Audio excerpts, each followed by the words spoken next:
بسم الله الرحمن الرحيم الحمد لله رب العالمين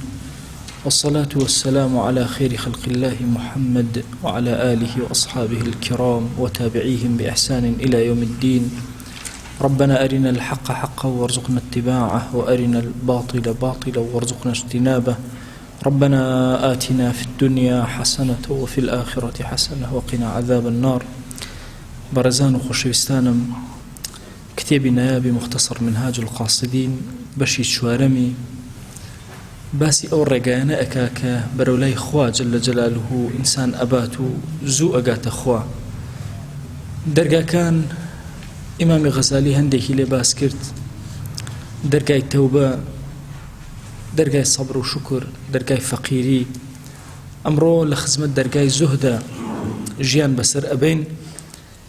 أفرمي بشي دوم لو كتابي كبتمان باسي فقير وزهدك باسي زهدكيتي أكين باسي حقيقتي زهد قوري زهد درجاتي زهد أقسامي زهد هاويني أمانة لم كتبا لم بشا إن شاء الله باسكين بچنوانيك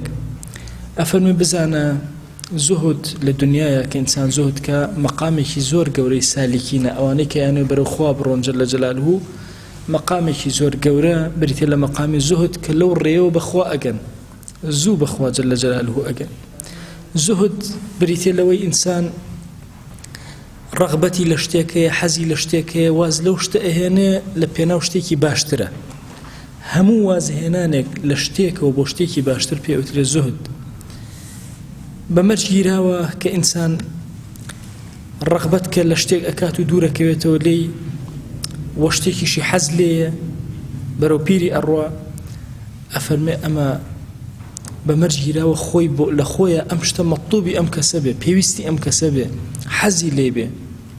ڕغبەتی بۆی هەبێ چونکە ئەگەر ئینسان شتی ڕغبەتی لە شتێک نەبێت و زوهدی لێ بکەوە پێ ناوتێ زاهید بنمونە مەسەلەن ئێستا هەموو ئینسانێک حەزی بە مادە هەیە کەسێک لە پێناوی خوا هەندێک مادە هەیە وازی لێ ئێهێنێ ڕغبەتەن للآخرە تەمەنای ئەوەی هەیە خوا پاداشتی بداتەوە ئەمە پێوترێ زاهید بەڵام ئەگەر ئێستا هیچ ئینسانێک حەزی بۆ نێ خۆڵ کۆکاتەوە ئەگەر کەسێک خەریکی خۆڵ کۆکردنەوە بێ دوای بڵێ وەڵا کاکێکیان من زوهد دەکەم ئیتر خۆڵ کۆ ناکەمەوە ئەمە هیچ ناکاتە زوهد چونکە خودی خۆڵەکە خۆی کە کۆی ئەکاتەوە ڕغبەتی نییە دەی بەعادەتیش لەناو خەڵکە وەها مەشهورە زوهد بۆ کەسێ بەکاریە زاهید بۆ کەسێ بەکارێ کە تەرکە دنیا بێ وازی لە دنیا هێنا بێ هر کسی وازی له هر چیش تهینا إلا خوانه بجل جلاله أفرمي أما زهده كامله هي أفرمي هر کسی که جوازی له هنده لشتکانی دنیا هنا لپناوی بهشتا و چون ناو بهشتا أو شر پی أوتري زاهد بلام پلکین زمتره و کدواتر باسی أكن دي بزانا أفرمي أنه ليس من الزهد ترك المال زهد أمني كإنسان بزواز لمال بينه هر کس واز لمال هنا بلن ولا إثر أو زاهدة نخير أفرمي جاري وهي إنسان واز لمال إهنه أشي بخشي مالكي بلام مالكي كأبخشي لبيناوي أويا هر خوي طبيعتي سخية يعني أيو ورد الجماور بخوي بياكا يعني أيو دلي خلق راكشي ولا خوي أفرمي بيناوت الزاهد ولو وازشي لمال هنا وبخشي وشيتي أفرمي زاهد أويا كواز للدنيا أهنيت علمي هي بوي كدنيا هیچ نییە سوودی پێ ناگەێنێ کاتێک کە سەیری مروارەکانی ئاخرەتەکە شتە گرانبەهاکانی ئاخرەت ئەکە سەیری دنیاشەکە ئەم دوانە بەراورد ئەکا لەگەڵ یەکترە سەیرەکە ئەمەی دنیا هیچ نییە فانیە ئەوەی ئاخرەت باقیە بۆی ئەوەی ئاخرەت هەڵەبژێرێ واز لەمەێنێ ئەم کەسە پێوترێ زاهید ئەبێ ئینسانی موسڵمان بزانێت کە دنیا وەکو بەفر وهایە وردە وردە ئەتوێتەوە نامێنێ و ئاخرەتیش وەکو مرواری و گەوهرەکان ئاوهای هەر ئەمێنێتەوە دەی هەر کەسێک ڕغبەتی وەها بێ کە ئەم بەفرە تواوە واز لێ بێنێ لە پێناوی ئەو مرواریە جوانانە ئەم کەسە پێ ئەوترێ زاهید قل متاع الدنيا قليل والآخرة خير لمن اتقى خوا گیان جل جلاله لە قورئانە ئەفەرمێ پێیان بڵێ کە کاڵای دنیا زۆر کورت و کەم و بچووکە والآخرة خير لمن اتقى وآخرته كخير باشترة چاكترة بو كسك وخواناز بي و کەسێ خوا ناز نەبێ بەخوا جاری وایە کافر دنیاشی ئەڕۆ ئاخرەتیشی ئەڕۆ لە دنیاە هیچی نییە هەر شوێن خەڵکێکە کە ئاخرەتیشی لەدەست ئەدا کەسی ئیماندار و کەسی خواناز ئاخرەت بۆ ئەو زۆر باشترە مروارەکانی ئەوێ وما عندكم ينفد وما عند الله باق لا أتكتر أفرمي أوي لدسي خوتانا بفناء أرواه أوي لله خويا جل جلاله باقي وأمنته وهتا لفضيلة زهد أخويانا أفرمي ولا تمدن عينيك إلى ما متعنا به أزواجا منهم زهرة الحياة الدنيا لنفتنهم فيه أي بيغمريان صلى الله عليه وآله وسلم تشاوت لو نبيك خلقك للدنيا هموش تكان دودو جوجود قات بيداوة أو همو جوانيك الدنيا بيمان داون لنفتنهم فيه بو امتحان بيمان داون كابو الدنيا ميداني امتحانة شويني امتحانة بو قد شاود لما علي خلق نبي كسي قابيني كوشكي قاوري هي وتصورنا كي خير لنا أو كوشكي امتحانة باخي زور قاوري هي باخكي امتحانة منالي زوري هي منالكاني امتحانة باري زوري هي باركي امتحانة لنفتنهم فيه بوئي امتحان يعني كين بزانين لنا أوشتا امتحان يعني كين بزانين شنك خواناسي بيا بدس إهنن يعني إنسان هرشي نعمتي خواك بي أدا حتى لش ساغي صحت هموي بو أما امتحانة شنك بو خواي بكارهني شنك بو غيري خواي جل جلاله بكارهني پیغمبریان صلی الله علیه و آله و سلم فرمویتی من أصبح وهمه الدنيا هر کسی بیانی کرده و بس بیر و میشکی بس لای دنیا بو هم و غمی بس دنیا بو چون شتی پیا کم چون چی بکم افرمی شتت الله عليه أمره خوای گوره کارکانی شپرز اکات پارچه پارچه اکا هر شتی اخات شوینک فریشتکانی ناکوه وفرق عليه ضيعته أو ملكو سروتو ساماني كهيتي إتير ضيعت بملك أو تري بخانو أو تري بالزوي أو تري بزورشت أو تري العربية أفرمي خواي قورا وهاي لي أكا فريايناك بشبشي وأكا بسريا فريايناك مشغولة ببيوي وجعل فقره بين عينيه هميش لقل أوشتاني هي لفقيري أترسي وإنسان إيمان دار قد ما بلا فقيري بترسي أقل لفقيري ترسي بترسي لويك خلالك لعقيدة وبرباوري تويا هذا قد إنساني إيمان دار همكي لنيوشوانيا باشا فقيريكي لنيوشوانيا نيه هميشا واهستكا ايتر حرشي دنيا بصري وكوبوتو وها فقيرك لفرماجتك هار أفرمي سبحان الله أمكسا ولم يأته من الدنيا إلا ما كتب له لقل أوشا هلب أكاتو بلا مارداتو بملو شي قسمتي خويتي هر أوي دسيجيري حج إما اشتكمان هي بيئوتي رزق اشتكمان هي بيئوتي رزق إنسان خوي رزق إنسان كان خويا هموي محدودة ابن حزم رحمتي خوي لبي تشبيه أمان بشيب وكا بسيبر أفرمين دو كزبين ربيش شاي وخوي يكي كان رؤكات خور ورأك برو بيري خور سيبر رأك بدوية حرأك بدو أم تشاني برو سيبرك ونزيات الرأك بلام الأخيرة شي بي أبر لسيبرك تنها أو إلى جير قاتي خوياتي أو يكلا دواء بمنابر كسي كترمان هي بشتكات خور الرأك إنجا السيبر لبيشويتي أم بدوي سيبري خويا الرأك هر رأك نايقاتي تنها أيش أواني بي أبرك لجير بياتي واتا أميكتو أي خوي درسقي تويا أويك كوي أكيتو خوازانا رزقي كيا تو بويتا خزمتكار بو كوكردنوي دي أو كسيك بياني أكاتو همي دنيا وكو أو كسوهايك رأكات بشتي كروتو خورو رأك بدوي سيبري خويا لأخيرا چي دزگيرة بتنها أويك لبني بياتي أي كسيك بياني كردو همي آخرت بو بيري لا أو بو بياني كردو چون نجي بيانين بجماعة جيبجيكم چون ذكر كان بخيرم چون جلكان لبركم وذكر بكم چون بيلاو كان لبيكم وذكركم چون سرداني كومل نخوشكم چون بسم سر قبرستان چون خزمتي هجاران بكم چون نجي زحام بكم نجي نيورم جيبجيكم سنة كان لقلا جيبجيكم عصر جيبجيكم ذكر كان ايواران بخيرم چون ايواركم وچون شوم يعني همو فكر وهم وغم بريتيبو الآخرات چون مرواركاني آخرات بدس بينم أفرمي أجر كسج أبو جمع الله له همه خواهي قورا همو غمكي بو كو أكاتو كو أكاتو توكميك ايتر مشكي متشتت نابي بملا بولا راكا نا فكري جمل سر أعمال كان يخوي كرده وجوانا كان يخوي لآخرته وحفظ عليه ضيعته أوشتاني كهيتي خوابو يباريزه من زور كات كسك أبينم زور دولة من بشتكي زور بتشوكه سبحان الله حياتي تيكتي بشتكي زور بسيط يعني تصور كمدتك لو بيش دوستك وضعي زوجة وضعي مادي باشا غمي فقيري دايقرتو غمي فقيري بالشوازك دايقرتو أقل لإخباره بلن نخوشيك ما شوكو أم نخوشي استل الصين بلاوتو شتي الصيني لموضوع كم يتأير قراني دروسه بي أو ليرا ودسكا بخفت خوار دوغم تابعني خيلينك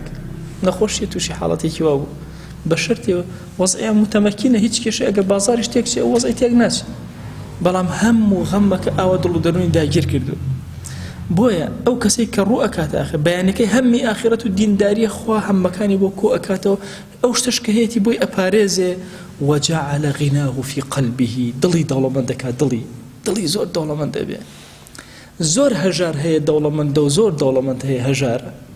بخوا دولمند وهي محتاجي أو يكتوشتي بيتي بو چونك دلي فقيرة هميشه هزب فقيري أكا چەند فەقیر هەیە کە ئەوەندە بەرزە ئەوەندە لە ئاستێکی گەورایە دڵی ئەکرێ ئەم فەقیرە یارمەتی بدا هاوکاری هەژاران کە بیلال زۆر فەقیر بوو هیچی نەبوو پێغەمبەریان صلی الله عليه وآله وسلم ئەمری پێکرد ئەنفق یا بیلال ببەخشە ئەی بیلال ببەخشە چونکە دڵی دەوڵەمەند بوو ببەخشە ئەی بیلال بۆیە ئینسانی ئیماندار لە مەسەلەی هەمی ئاخرەتیە هەمی ئاخرەت بوو دڵی زۆر سەلامەت تصور كان دڵی زۆر ئارام ودڵی دەوڵەمەند حەزەکە خەڵک هەموو شتیان هەبێ والله کەسی مسلمان چاوچنۆک نییە کەسی مسلمان کەسێک ئەبینێ کۆشکێکی هەیە خوایان ئەم کۆشکەی پڕ بۆ بکە لە بەرەکەت و ئیمان و خواناسی باخێکی جوانی خوایە بەرەکەتداری کە مەڕ و ماڵاتی کەسێ بێنە خوایە بەرەکەتداری کە چونکە دڵی دەوڵەمەندە خاوەنی هەموو شتێکە هەز بە خوایەکی عەزیمەکە لەگەڵیە خوایەکی زۆر دەوڵەمەند دڵی ئەمی دەوڵەمەند کردووە دي أم كسش عينا وأتته الدنيا وهي راغمة والله الدنيا بملكتي شون سيبرك الرأك بدوا إنسان آوا بملكتي دنيا خويت بوناو جرفاني أم كسو بوناو مالي أم كسو بوناو دروني أم كسو بويا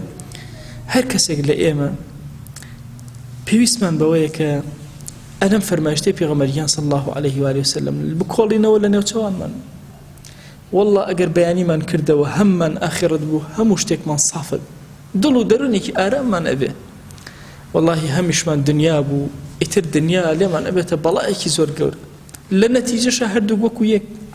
أو تشنك أخوة أو تشنك أخوة جاريت الله خزمتنا عرضم كله دوستك ما يقصي زور خوش شيء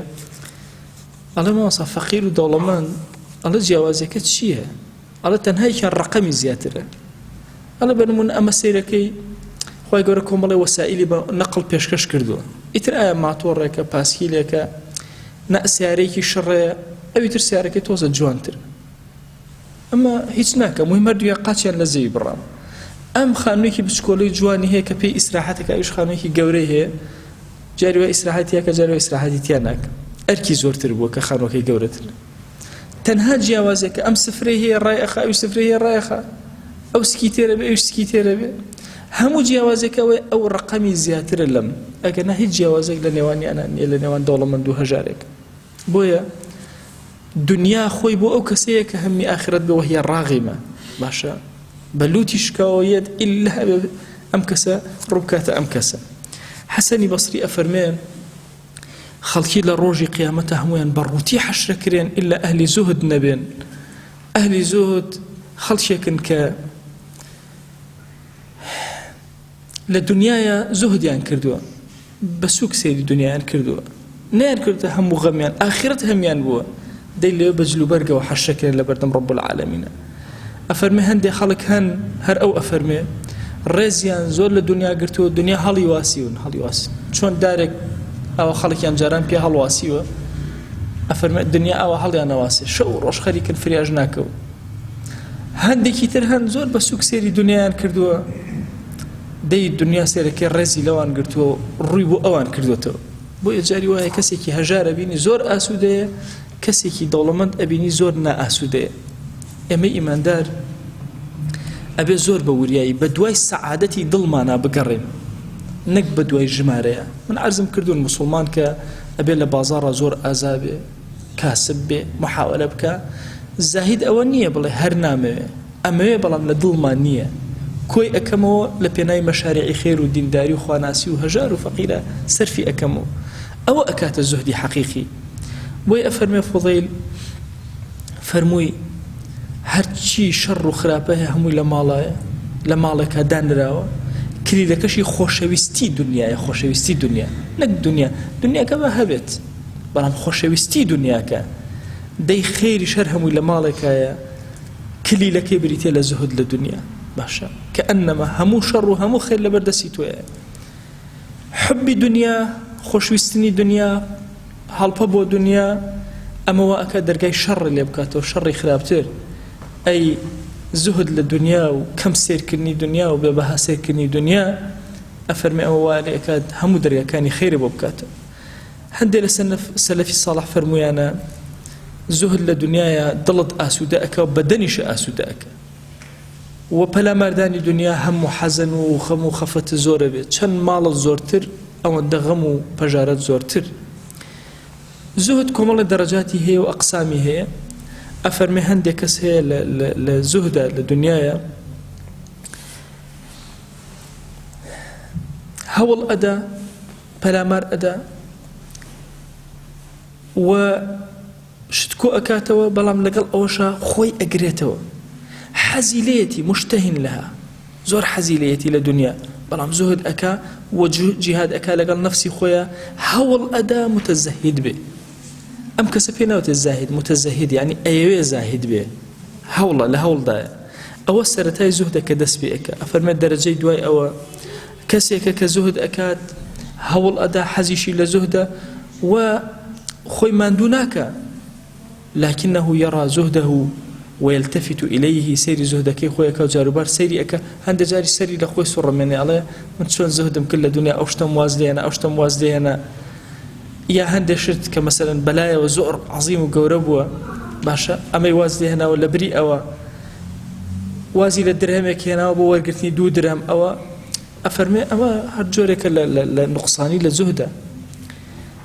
أما هر زاهدة شتيك زهدي كرو للدنيا بلام هشتا أو زهدانية كإما أمانوية أو زهديك مطلوبة أويا إنسان زهد لزهد أكا أو اشتشي كي يتبردسي أو اشتشي كوي أكاتا زهد لنا أو شاكا ده صلاتي هي تواني هي أتواني. شاعرك فرمي داواي زهد لكسك أكريك أو شت لبردسيا بك لبردسيا نبي داوي زهدي تشيب كيدي. مثلا كسك خواني هيش تيجني على كاكا زهد كلو ملكي كهتا آخر نيتي كابو أبيش تكي هبيت إنجا زهدي تيابك. أم زهدش كإيكا زهد لنا أو زهدش أكاد شون زهد لنا أو زهد أكا أو شتي كوازي لإهنة لبر أونية بلايا بقدر وشتيكي تر بقدر تر نانا بلايا وخدي دنيا هيش نية بالضبط وەکو ئەوایە کەسێک پارچە قماشێکی زۆر کۆنەی شەڕە لە شوێنێکا بێ لەگەڵ مروارریەکە ئاوایە هەموو دنیا وەکو ئەو پارچە شەڕەیەتە بەردەسی یەتە پێشچاوی. فعلەنیش دنیا هەر هەمووی بەهۆی نەعیمی ئاخرەتەوە ئەگەر بەرابەریکەی سێرەکەی بەڕاستی ئەو مروارریەکە ئەمەش پارچە قماشێکی شەڕە لەویا کەوتووە. دەی بزانە ئەو کەسێک کە واز لە دنیا ئەهێنێ بالضبط بەم شێوازە ئاوایە. کەسێک سەگێک ئەبینێ لە بەردەم دەرگای مەلیکێکە پارچە شتێکی بچووک هەڵ ئەدا بۆ سەگەکە پارچە گۆشتێک بۆی سەگەکە مەشغوڵ بێ سەگەکە مەشغوڵە بێ بەوە ئەم وردە بەرەو لای مەلیکەکە ئەڕۆ نزیکە بێتەوە تا سەگەکە زیاتر مەشغوڵکە زیاتر لە مەلیکەوە نزیکە بێتەوە. دنیاش بە هەمان شێوازە تا لێرەوە ئەم مەشغوڵەکەی دنیا واز لێهێنی سەگی دنیا مەشغوڵەکەی لە مەلیکی گەورە کە خوایە جەلە جەلالوهو نزیک ئەبیتەوە. دنیا وەکو شێتانێک ئاوهایە ئەبێ ئینسانی مسلمان مەشغوڵی کە هەتا وەکو وردە نزیک ئەبێتەوە لە باری لە خوا جەلە جەلالوهو. دەی ئەبێ بزانین ئەقسامی زوهد ئەبێتە 3 بەشەوە. بەشێکیان ئینسان لە ترسە لە ترسا زوهدەکە لە ترسی ئەوەی ئەم دنیاە ئەبێتە ئاگر بۆی زوهدەکە لە دنیا ئەمە زوهدی ئەو کەسانەیە کە ئەترسن زوهدێکی ترمان هەیە کەسێک سێرەکە سێری نەعیمی بەهەشتەکە و زۆر حەزی لێەکە زوهد ئەکە باش ئەوەش هەر جۆرێکی ترە لە زوهد بەڵام هێشتا پلەکەی نییە ئەوە زوهدی ئەو کەسانەیە کە ڕەجایان زۆرە بەخوا زوهدێکی زۆر بەرزمان هەیە ئەویش ئەوەیە هەموو زوهدەکان تەنها لە پێناوی ئەوەیە بگەیتە لای خوا ئەتەوێ بگەیت سالیکێکی ئەتەوێ بگەیتە لای خوا جەل جەلالوه بە حضوری خوا شاد بی بۆیە زوهد ئەکەی بۆ گەیشتن بە خوا جەل جەلالوه دەی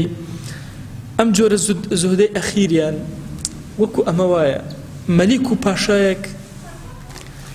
جاری وایە چێژ وەرئەگرێت لە داگیرکردنی هەموو جیهانە ئێستا دەوڵەتە گەورەکان ئەو هەیە ئێمە هەمومان ئەبینین هەموو دەوڵەتە گەورەکان پەلاماری زیاتر ئەدەن چەند گەورەتر ئەبن ئەوەندە زیاتر پەلامار ئەدەن دەی هەر یەکێک لە ئێمە دیقەت بدا ئەمانە چەند چێژ وەرئەگرن لە داگیرکاری دەی بێنە پێشچاوی خۆت ئەم کەسەی کە مەلیکە و ئەوێ هەموو جیهان داگیرکە ئەگەر بێ چۆلەکەیەک بگرێ ئەو هەموو جیهان ئەگرێت چێژ چەندێ لەمە وەرەگرێت چێژ لە جیهان کە داگیرەکە چەند وەرەگرێت چەند جیاوازە چێژەکەیان بۆیە ئەو کەسەی کە ئەوێ بە لیقای خوا جەل جەلالوه شاد بێت ئەوێ وەکو هەموو جیهان بەلاوە ئەوها گرتنی چۆلەکەیەک بەلایەوە هیچ نابێ پەیوەندی لەگەڵ خوایە جەل جەلالوه زۆر گرنگ و گەورە ئەبێ و زوهد ئەکات تەنها لە پێناوی ئەوەی بە لیقای خوا شاد بێ ئەم جۆرە لە زوهد بەرزترین جۆرەکانی زوهدە کە ئینسان نە لەبەر بەهەشت و نە لەبەر جەهەنەم زوهد نەکە لەبەر زاتی خوا جەل جەلالوه زوهد کات و واز لە دنیایەکی کەم و پوچ بهێنێ خوای گیان داوات لێ ئەکەین بە ناوی جوانت بە صیفەتی بەرزە بە ئیسمی عەظەمت خوای لە گوناهەکانمان ببورە یا ڕەبی پەروەردگارە لە گوناهی دایک و باوکمان ببورە لە گوناهی خوشک و براکانمان ببورە یا ربی خوای داوات لێ ئەکەین لە گوناهی دراوسێ و خزم و کەسوکارمان ببورە لە گوناهی ڕەفیق و هاوڵ و مامۆسا و قوتابیمان ببورە یا ربی خوایان داوات لێ ئەکەین ڕەحمەت و بەزەی خۆت بەسەرمانە ببارێنە گوناهێ لەمە پێشکردومان عەفومان کە لەمە دوائیکەین عەفومان کە پەروەردگارە گوناهێ بە ئاشکرا کردمان عەفومان کە گوناهێ بە پەنهان کردمان عەفومان کە بەزەی خۆت بەسەرمانە ببارێنە عەفوی خۆت بەسەرمانە ببارێنە لێبوردنی خۆت بەسەرمانە ببارێنە یا ربی خوایان هەر گرفتێکمان هەیە بۆمان چارەسەرکە ئەومان بێ حاڵ و ماڵە ماڵداریکە ئەومان بێ مناڵە مناڵی پێعەتاکە ئەومان بە مناڵە مناڵەکانی ساڵحکە